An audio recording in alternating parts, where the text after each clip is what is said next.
বাংলার হৃদয়ে ছোট্ট এক গ্রাম তিথিডাঙ্গা। গ্রামের বুক চিরে বয়ে চলেছে ব্রহ্মভানী নদী, যার জলে প্রতিদিন সূর্যের আলো পড়ে ঝিকমিক করে। ভোর হলে নদীর পাড়ে গরু চড়াতে যায় ছেলেপেলেরা, আর নদীর ঘাটে নৌকা বেঁধে বসে থাকে জেলেরা। তিথিডাঙ্গা চারপাশে ঘেরা 4টি থানার সীমানায়: নবগ্রাম, নলহাটি, মারগ্রাম আর খোরগ্রাম।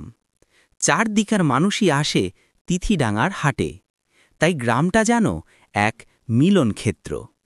কেউ বিক্রি করে সবজি, কেউ আসে নদী পাড়ের মাছ নিয়ে, আবার কেউ আসে খবরের খোঁজে।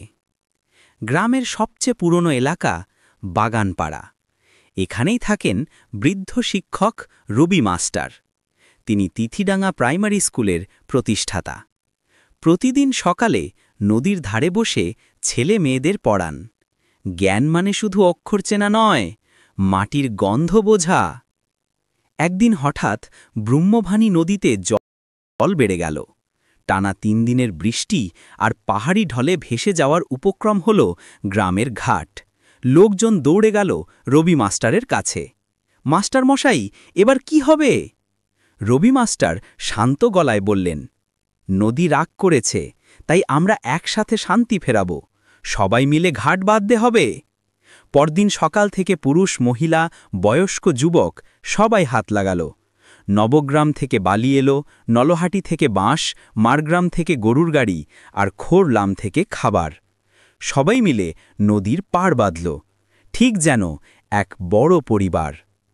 2 দিন পর সূর্য উঠল, ব্রহ্মভানী নদী শান্ত হল, গ্রাম বেঁচে গেল। সন্ধ্যায় নদীর ধারে সবাই জ্বালালো প্রদীপ। রবি মাস্টার হেসে বললেন, তিথিডাঙ্গা শুধু একটা গ্রাম নয়, এটা একতার নাম। শেষ কথা, ব্রহ্মভানীর জলে আজও সেই রাতের প্রদীপের আলো ঝিকমিক করে, যেন বলে, যেখানে মানুষ একসাথে কাজ করে সেখানে নদীও